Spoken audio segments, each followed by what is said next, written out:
सन्माननीय पत्रकार महोदय, आपणास ॲडमिनिस्ट्रेटिव्ह लॉ मध्ये किंवा ॲडमिनिस्ट्रेटिव्ह ट्रिब्युनलला 2 वेळेस अध्यक्ष होतो, त्यामुळं अधिकाऱ्यांची कर्तव्य जबाबदाऱ्या त्यांच्यावरील माननीय उच्च सर्वोच्च न्यायालयाचे निर्णय जे असतात त्या आधारावर आज आपणाशी बोलावं असं वाटलं। कारण त्याचं कारण आणि औचित्य आहे की सातारा येथील माननीय पोलीस अधीक्षक श्री तुषार दोशी साहेब आणि स्टेट तुषार दोशी साहेब जे ऑल इंडिया सर्व्हिसचे ऑफिसर आहेत, IPS ऑफिसर आहेत, आणि इतर स्टेट पोलीस सर्व्हिसचे ऑफिसर किंवा पोलीस कॉन्स्टेबल्स त्यांच्याही म्हणजे ड्युटीजमध्ये असणारे, ह्यांच्या बाबतीत जो आज माननीय सभागृहामध्ये सभापती महोदया नीलमताई गोरे यांनी जी ऑर्डर जे निर्देश दिले ते निर्देश जे आहेत लिजिटिमेट क्रिटिसाइज करण्यासारखे आहेत। कारण थेट निलंबनाच्या बाबतीत दिलेले निर्देश हे न्यायसंगत असू शकत नाहीत। अगोदर कारवाई आणि नंतर चौकशी ही भारतीय संविधान या शास्त्राच्या नुसार आपल्याकडील नोकरी विषयक प्रकरणांमध्ये ड्युटी रिस्पॉन्सिबिलिटीच्या प्रकरणांमध्ये केली जाऊ नये असे स्पष्ट आहे। आणि म्हणून आज जे सन्माननीय अधिकाऱ्यांना निलंबित करण्याचे निर्देश देण्यात आले, घाईघाईने का देण्यात आले? अशी काय घाई आहे? युद्धजन्य परिस्थिती आहे का की अधिकाऱ्यांना निलंबित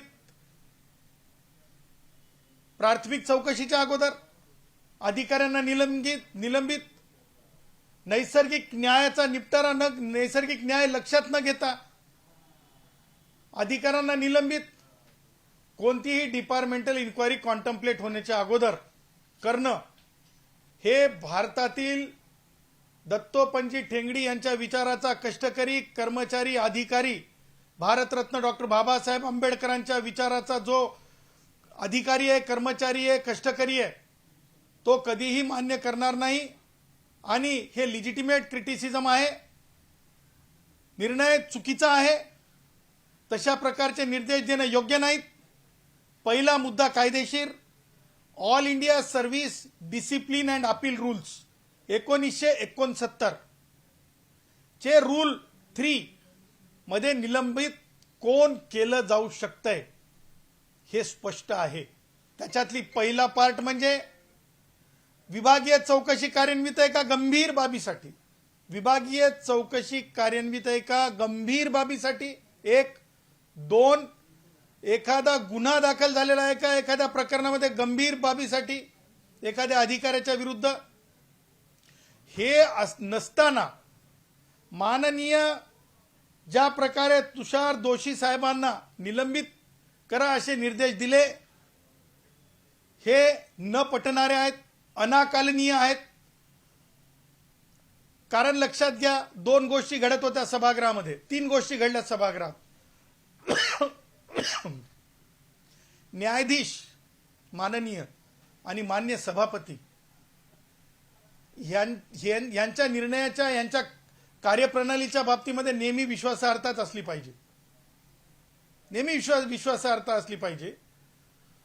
परंतु प्रस्तुत प्रकरणामध्ये किंवा न्यायाधीशांनी सभापतींनी कार्यकर्त्या समान कधीच निर्णय घेणं अपेक्षित नाही आहे, निर्देश देणं अपेक्षित नाही आहे, हे आवर्जून सांगावं असं वाटतंय। किंवा त्या पदानुसार ते अपेक्षित नाही। माननीय सभापती महोदया यांना मी म्हणजे आम्ही ज्यावेळेस नवीन आम्हाला मुसरूट नव्हतं तेव्हा आम्ही जेव्हा सामाजिक कार्यामध्ये आलो, विद्यार्थी चळवळीत आलो, तेव्हा त्यांच्या कार्याचा म्हणजे आदर्श सुद्धा आम्ही घेत होतो. त्याच्यामुळे त्यांच्या व्यक्तिगत बाबतीमधला हा क्रिटिसिझम नसून हे क्रिटिसिझम त्यांच्या ह्या निर्णयाच्या प्रती आहे.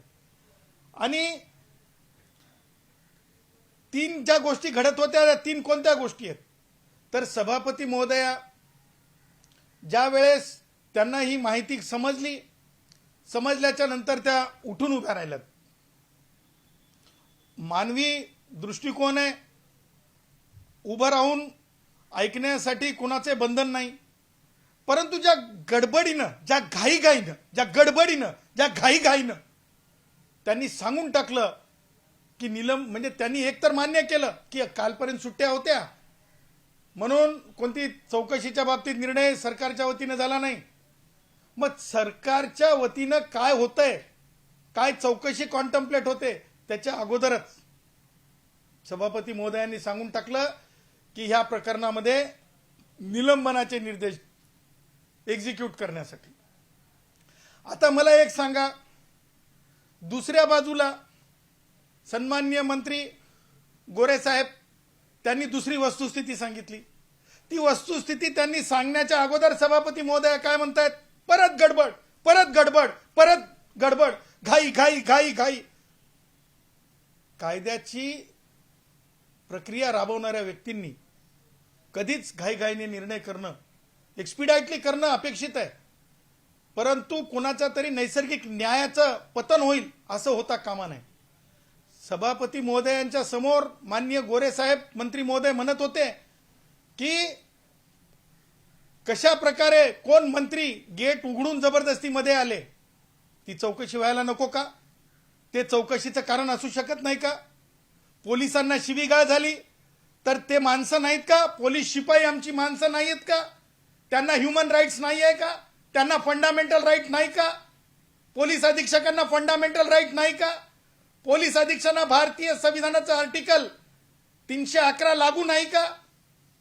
की फक्त आणि फक्त एका बाजूलाच लागू आहे? ह्या सगळ्या गोष्टी जेव्हा गोरे साहेबांनी सांगितल्या तत्पूर्वीच सभापती महोदयाने सांगितलं की नाही, मी निर्णय दिलाय आणि आता त्याच्यावर पुढं वेगळी चर्चा नको. हे कुठेतरी संविधानाला छेद देणार आहे. हे कुठेतरी संविधानाशी फारकत घेतल्यासारखं वाटतंय. हे कुठेतरी भारतरत्न डॉक्टर बाबासाहेब आंबेडकरांची दोन भाषणं फार महत्वाची आहेत. ती म्हणजे 14 ऑक्टोबर 1949, 4 नोव्हेंबर 1948. शेवटचं मान्य सर्वोच्च न्यायालयाचं जजमेंट सुप्रीम कोर्टाचं की कोण कोणाला निर्देश देऊ शकते, म्हणजे मान्य सर्वोच्च न्यायालय राष्ट्रपतींना निर्देश देऊ शकते का?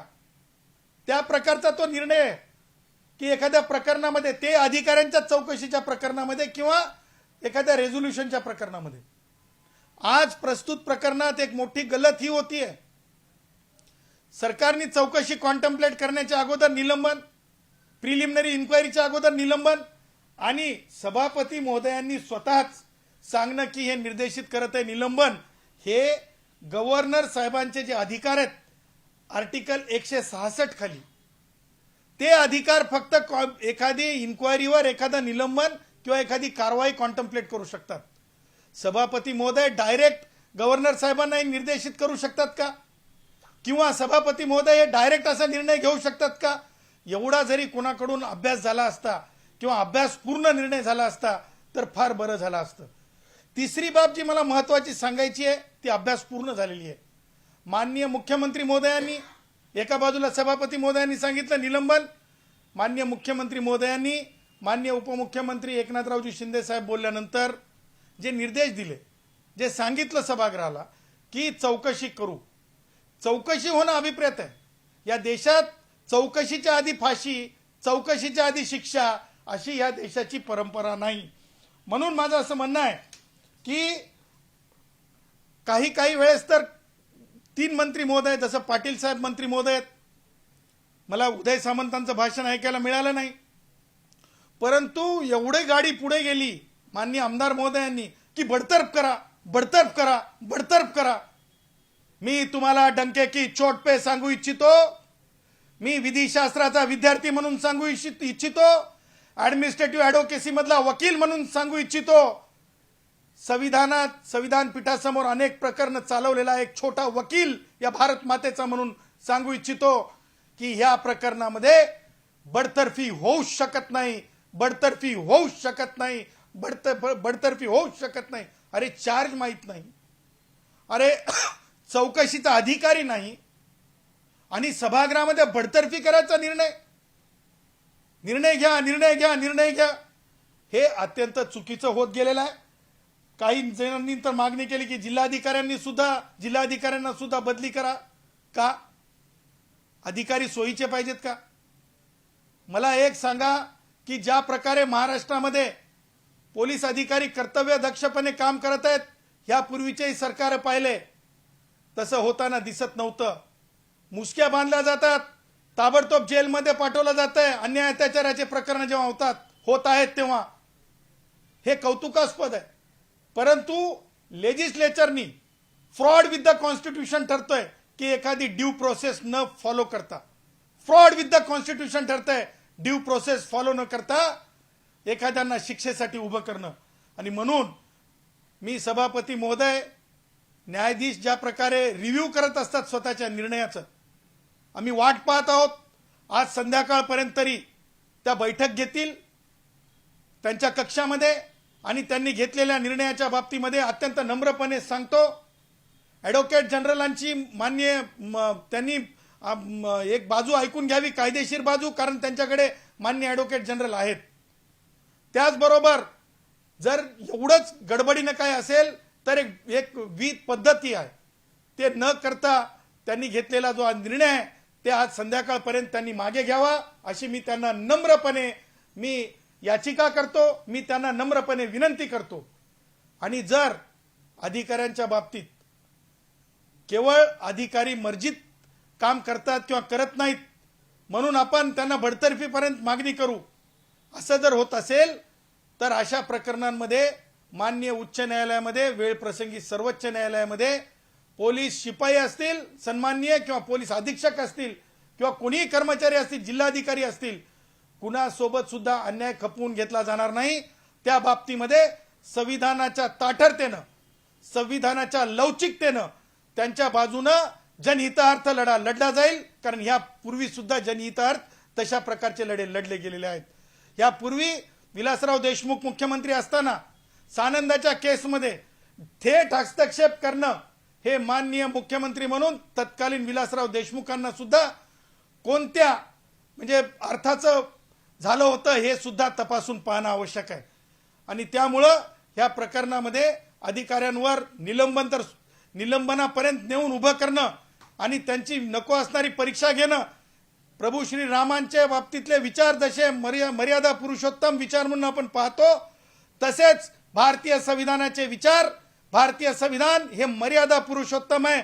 आजच्या लेजिस्लेचरच्या काळामध्ये, ह्या लेजिस्लेचरच्या काळात भारतीय संविधानापेक्षा आमचे मित्र माननीय मंत्री महोदय जे उदयजी सामंत हे संविधानापेक्षा मोठे नाहीत. आणि मला असं वाटतंय की माननीय उपमुख्यमंत्री एकनाथरावजी शिंदे साहेब यांनी हे लक्षात घेतलं पाहिजे, दुसरी बाजू सुद्धा लक्षात घेतली पाहिजे आणि सांगोपांग त्यांनी विचार केला पाहिजे आणि त्यांच्या मंत्री महोदयांना, त्यांच्या आमदारांना कायदेशीर बाब लक्षात आणून दिली पाहिजे. कायदा समजला, कायदा अभ्यासला की माणसं चुकीच्या मागण्या करत नाहीत, हे मात्र वेगळं सांगण्याची गरज नाही. मग जे काही तुषार जोशीने केलं हे काही पहिलं प्रकरण नाहीये की त्यांचं नाव अशा प्रकारे कॉन्ट्रोव्हर्सीमध्ये आलेलं आहे. सलग त्यांचं नाव कॉन्ट्रोव्हर्सीमध्ये येतं, त्यांचं निलंबन होतं. मग जर त्यांच्या निलंबनाचे आदेश तर उपसभापतींनी दिले तर त्याच्यात काय सुरू, कारण त्यांची तशी हिस्ट्री पण आहे. एक लक्षात घ्या की आपल्याकडे अपॉइंटिंग अथॉरिटी जो असतो सन्माननीय, ती अपॉइंटिंग अथॉरिटी निर्णय घेत असते आणि सभापती महोदया निश्चितपणे, आपण पत्रकार महोदयांना माहिती आहेत, त्या राज्यपाल महोदया नाहीत आणि कन्सर्न पॅरेंट डिपार्टमेंट त्याच्यावर एक्झिक्युशन, आणि त्या पॅरेंट डिपार्टमेंट जे आहे त्याच्यावर जे आहे एखादी चार्जशीट इन कन्सोनन्स विथ UPSC, ह्या प्रकारात UPSCचा विचार केलाय का, चार्जेस दिलेत का, चार्जशीट दिली का, आपण काहीच दिलेलं नाही. आणि त्यासोबतच डीओपीटीला सुद्धा विचारात घ्यावं लागत असते. त्याच्यामुळे ही वीज पद्धत आहे. हे शेतावरल्या गड्यासारखं नाही. पाटलानं सांगितलं ए उद्यापासून यायचं नाही, ए बस झालं, तू नाही पाहिजेस कामाला, हे नाही रे तू रोजंदार आहेस, असं नाही आहे. यूपीएससी पास होण्यासाठी, एक IPS होण्यासाठी, एक कोणती लेवलची परीक्षा पास व्हावी लागते. त्याच्यासाठी वीज पद्धत दिलेली आहे. आणि सगळे प्रकरण एकत्रितपणे विचारात घ्या अशी केस आहे का सभापती महोदयांसमोर? सभापती महोदयांसमोर जे मी माझ्या नेटेड आईजनं डोळ्यानं बघितलं, कानानं ऐकलं, कारण आता खूप सोपं झालंय, सभागृहात जाऊन बसायची गरज नाही आमच्यासारख्या सामान्य माणसाला. जे पाहिलं मी तिथं फक्त सिंग्युलर एक घटना सांगण्यात आली आणि त्या घटनेच्या आधारे थेट चौकशीच्या आधीच शिक्षेसारखी कारवाईचे आदेश देण्यात आले. तर जी त्यांची भूमिका होती, जे निवडून आलेले सदस्य होते त्यांना जुन्या एका केसमध्ये त्यांना नेण्यात आलं, ताब्यात घेण्यात आलं, मतदानापासून रोखलं, त्या विषयाकडे सर कशा प्रकारे बघतो? एक लक्षात घ्या, मी त्या विषयाकडे तो एखाद्या निवडणुकीचा डिस्प्यूट असू शकेल, it could be A election dispute, ती वीज पद्धत आहे. जर त्यांना ते समाधान झालं नसेल तर त्यांनी विभागीय आयुक्तांकडे जायला पाहिजेत होतं. त्यांना समाधान झालं नसेल तर त्यांनी आणखीन कुठं जायचं होतं. स्पर्धेमध्ये कोणीही मंत्र्यांनी कोणत्याही पोलीस अधिकाऱ्यांना, आमच्या पोलीस शिपाई साहेबांना सुद्धा शिवी द्यायची नाही बॉस, शिवी द्यायची नाही बॉस, हे सत्य समोर येईल. कारण गोरे साहेबांनी स्पेसिफिकली सांगितलंय की शिव्या का दिल्या पोलिसांना, गेट का जबरदस्ती उघडण्यात आलं, इथपासून सुरू होते ना. आता मला सांगा, हे प्रकरण एवढ्यावर थांबणार का? नैसर्गिक न्याय आहे. उद्या जर तुम्ही बडतर्फीच्या सारखे जर चार्जेस लावून चार्जशीट द्यायला लावली तर तिथं क्रॉस एक्झामिनेशन होणार. क्रॉस एक्झामिनेशन ही कुणाची होणार? कारण स्वतः सन्माननीय मंत्री आपले काय भोसले आपले शंभूराजे देसाई साहेब हे त्याच्यामध्ये ऍक्टिव्हली विटनेस दिसतात. उद्या त्यांना सुद्धा क्रॉस एक्झामिनेशन करण्याचा IPS अधिकाऱ्यांच्या वतीने त्यांच्या वकिलांना अधिकार नाही का? म्हणजे शंभूराजे देसाई साहेब अत्यंत, मला त्यांच्या बाबतीमध्ये नितांत म्हणजे आदर आहे, अत्यंत आदर आहे. परंतु त्यांचं राजकारण त्यांच्याजवळ, त्यांच्या राजकारणाची पोटली त्यांच्याजवळ. परंतु IPS अधिकाऱ्यांना ह्या प्रकरणामध्ये शंभूराजे देसाई साहेबांना क्रॉस एक्झामिनेशन करण्याचा इन्क्वायरीमध्ये सुद्धा पूर्ण अधिकार आहे, पूर्ण अधिकार आहे. तेव्हा हे प्रकरण असं चुटकी आणि झालं संपलं, चुटकी आणि झालं संपलं असं होऊ शकत नाही. अशोक खरात प्रकरण प्रचंड गाजत आहे. रुपाली चाकणकरांचा राजीनामा घेतलाय महिला अध्यक्ष. मला हे म्हणायचं आहे की ते प्रकरण अत्यंत गंभीर आहे आणि त्यांचा त्या पदावर असल्यामुळे आणि त्या संस्थेवर असल्यामुळे त्यांचा राजीनामा घेणं योग्यच आहे. आणि त्यासोबतच एक आपण गोष्ट लक्षात घेतली पाहिजे, विद्यमान सरकारनं महिलांच्या बाबतीमध्ये अन्याय अत्याचार सहन न करण्याचीच एक भूमिका बजावलेली आहे. ह्या प्रकरणात आरोपी किती पॉवरफुल आहे, आरोपीने किती स्वतःला स्ट्रॉंग केलेलं आहे, मनी पॉवर मसल पॉवर, ह्यापेक्षा आरोपीला तातडीनं कोठडीत जावं लागलं. आरोपीला आपण आपल्या डोळ्यांनी काल बघितलं की आरोपीला कळालं की महिलांच्या बाबतीमध्ये कशा प्रकारे अत्याचार केल्याच्या नंतर भोगावं लागतंय. त्यामुळं आता ते प्रकरण जे आहे ते प्रकरण न्यायप्रविष्ट आहे, तपासामध्ये आहे, उचित SIT आहे. वेगवेगळ्या सन्माननीय महिलांना ज्या अपमान सहन करावा लागलाय त्या महिलां देखील तक्रारदार होत आहेत. परंतु एक आपल्या माध्यमातून माननीय मुख्यमंत्री महोदयांना मी विनंती करेल की त्यांची जी आरोपीची जी संस्था आहे त्या संस्थेवर तातडीने प्रशासक आणला पाहिजे आणि त्या संस्थेचे जे आर्थिक हे आहेत, स्तोत्र आहेत, ते तपासले पाहिजेत. आणि चॅरिटी कमिशनर मार्फत हे अशा चुकीच्या पद्धतीने श्रद्धेच्या नावाखाली अंधश्रद्धा आणि अंधश्रद्धेच्या खाली म्हणजे ह्युमिलेशन, मानसिक शारीरिक अत्याचार हे लक्षात घेता त्या संस्थेला निष्कासित केलं पाहिजे आणि त्या संस्थेचे सगळे असेट्स शासन म्हणून शासनाकडे जमा झाले पाहिजे. रुपाली चाकणकर यांना राजीनामा द्यावा लागला, मात्र त्या काही इतिहास नाहीये ज्यांचे अशोक खरात यांच्यासोबत फोटो समोर आलेले आहेत. अनेक सत्ताधारी आमदार मंत्र्यांचे फोटो आहेत, मात्र त्यांच्यावर कुठेच कारवाई होत नाही. एका महिलेला लक्ष केलं, मात्र जे पॉवरफुल मंत्री आहेत त्यांना इकडे सरकारने सोडलं किंवा झुकतो माप देते सरकार? एक लक्षात घ्या, सन्मान म्हणजे आपलं महिला आयोगाचं अध्यक्षपद आहे अत्यंत सन्मानजनक आहे आणि चाकणकर ज्या होत्या त्या आरोपीच्या संस्थेवर सुद्धा होत्या. टेन्युअर संपला होता किंवा नाही होता तो वेगळा विषय आहे, परंतु त्या संस्थेवर होत्या. त्याचबरोबर त्यांनी म्हणजे भावनेतून, श्रद्धेतून म्हणा किंवा अंधश्रद्धेतून जे काही होतं त्यांनी त्याच्यामध्ये भूमिका वेगवेगळ्या आल्या होत्या आणि त्यांनी स्वतःहून राजीनामा दिलेला आहे. आणि दुसरी बाजू आपण जे म्हणताय, एक लक्षात ठेवा, आरोपीला जास्त शिक्षा कशी होईल याच्याकडे आपण जास्त लक्ष केंद्रित केलं पाहिजे. कारण आपल्याकडे मानवी स्वभाव आहे की आपण कुणीतरी काहीतरी जर चाट मारत असेल ना तर लवकर प्रभावी होतो, जर कोणी विज्ञान सांगत असेल ना तर आपण लवकर प्रभावी होत नाही. आणि असे जे चाट मारणारे चाट मास्टर असतात ते ऑब्व्हियसली काही राजकारणी लोक त्यांच्याकडे गेलेत, परंतु त्यांनी मग सन्माननीय सध्याचे उपमुख्यमंत्री एकनाथरावजी शिंदे साहेब किंवा तत्कालीन मुख्यमंत्री होते एकनाथरावजी शिंदे साहेब, त्यांनी म्हणजे तिथं जाणं म्हणजे त्यांना वाटलं असेल की ते श्रद्धेचा भाग असेल, परंतु जर तिथं अंधश्रद्धा असेल तर यापुढं मी असं सार्वजनिकपणे सगळ्यांनाच आव्हान करेन की श्रद्धेचा अधिकार आहे, पण जिथं अंधश्रद्धा, जिथं ते गणित, जिथं ते आकडेवारी असं सांगून म्हणजे हिप्नोटाईज केल्यासारखं असेल तिथं कुणी जाऊ नये. आणि ह्या प्रकरणात मला असं वाटतं की मुख्यमंत्री मोदयांची स्पष्ट भूमिका आहे की म्हणजे पारदर्शक चौकशी आहे, पारदर्शक इन्व्हेस्टिगेशन आहे, आरोपींचा अटक तातडीनं आहे, आरोपींच्या म्हणजे कार्यालयांच्या झडत्या पेन ड्राईव्ह हे काय तुम्ही पत्रकारांनी किंवा इतर कुणी आणून दिलेलं नाही, ते पोलिसांनी हस्तगत केलेल्या गोष्टी आहेत सगळ्या. मग त्यामुळं हे सगळं लक्षात घेता मला असं वाटतंय की या तपासात अडथळा होईल अशी डायलॉगबाजी, स्वतःचं राजकारण भाजून घेण्याचं कोणी सुद्धा करू नये. त्यापेक्षा त्यांच्याकडे काही माहिती असेल तर ती तपास यंत्रणेला द्यावी असं मला वाटतंय. कारण माया बहिणींना, लेकी बाळींना ज्या अन्याय अत्याचाराला बळी पडल्यात त्यांना न्याय मिळणं हेच अपेक्षित असलं पाहिजे. मला वाटतंय पोलीस यंत्रणा, तपास यंत्रणा त्या अपेक्षेनं काम करत आहे. राजकारण महाराष्ट्रावर म्हणताय, पण राजकारण सुरुवातीच्या काळात असं झालं की सत्ताधाऱ्यांनी पण हे म्हणण्यात आलं की जे देवस्थान आहे खरातचं त्याला महाविकास आघाडीच्या काळात मराठवाड्याचं पाणी देण्यात आलं. हो, चुकीचं आहे ना ते.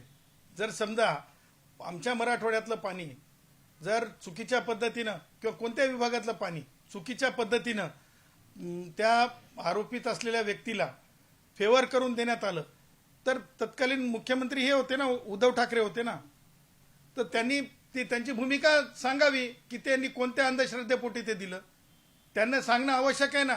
आणि त्यापुढे जाऊन मला असं वाटतं की राज ठाकरेंनी डायलॉगबाजी करण्यापेक्षा राज ठाकरेंनी ठेसून काढा असं डायलॉगबाजी करण्यापेक्षा कायदेशीर दृष्ट्या काय केलं जाऊ शकतंय हे सांगणं फार महत्वाचं आहे.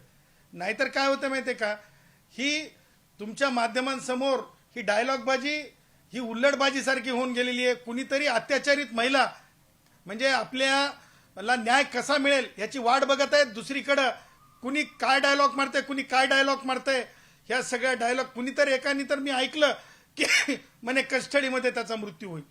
अरे तुम्हाला आपल्याला न्याय, महिलांना, आपल्या भगिनींना न्याय मिळाला पाहिजे हे महत्वाचं आहे की कस्टडीत मृत्यू कसा होईल. हे सगळे काही प्रपंच जे आहेत हे प्रसिद्धीचे प्रपंच आहेत आणि मला असं वाटतं या प्रस्तुत प्रकरणामध्ये तशा प्रसिद्धीच्या प्रपंचात कोण पडू नये. महाराष्ट्रात अंधश्रद्धा बंदी कायदा असताना सरकारमधील अनेक मंत्री असतील, महिला आयोगाचे अध्यक्ष असतील, अशोक खरात यांच्या आश्रमामध्ये जाऊन आंबोरी पूजा करतानाचे काही फोटो देखील व्हायरल झाले. सरकार जर असं प्रोत्साहन देत असेल तर सरकारकडून याच्यावरती योग्य कारवाई होईल असं वाटतं. बघा, मी तुम्हाला काय सांगितलं एक स्पष्ट आहे, माननीय मुख्यमंत्री मोदयांनी तेच सांगितलं की श्रद्धा हे म्हणजे प्रत्येकाला अधिकार आहे, परंतु काही लोक या खरातांसारखे ॲडव्हान्टेज घेतात, लोक श्रद्धेपोटी तिथं जातात, त्या लोकांचा ते स्वतःच्या याच्यासाठी मिसयूज करतात.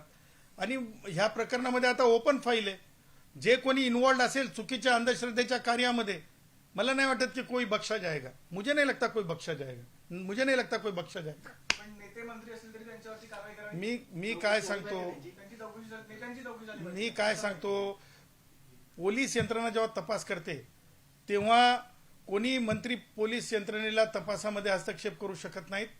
पोलीस यंत्रणा जेव्हा तपास करते, मान्य सर्वोच्च न्यायालयाने सुद्धा सांगितलेलं आहे की न्यायालयाने सुद्धा हस्तक्षेप करू नये. त्याच्यामुळे पोलीस इंडिपेंडन्सीनं करत आहेत. तर आपणच माध्यमांनी दाखवलं की आरोपीचे phone switch on switch off कसे करण्यात आले, ज्याच्यामुळे आरोपीला पकडण्यासाठी किती म्हणजे आरोपी पळून जाऊ नये याच्यासाठी पोलिसांनी ज्या प्रकारे इंटेलिजन्स लावलं हे लक्षात घेता मला असं वाटतंय जो कोई इन्व्हॉल्व होगा अंधश्रद्धा किंवा अत्याचारामध्ये, मग ते व्यक्ती असू शकते किंवा अभिनेता असू शकते किंवा कोणी असू शकेल, मला नाही वाटत की या प्रकरणामध्ये कुणाला वाचवण्यासाठी कोणी प्रयत्न करेल. कारण सगळेजण जिम्मेदार आहेत, सगळेजण जबाबदाऱ्या माहीत आहेत आणि त्यामुळे मला असं वाटतंय की या प्रकरणामध्ये लवकर निपटारा होईल आणि जे पीडित महिला भगिनी आहेत, माया लेकी आहेत, त्यांच्यावरला अन्याय दूर होईल, त्यांना न्याय मिळेल आणि भविष्यात कोणी हिंमत करणार नाही अन्याय करण्याची.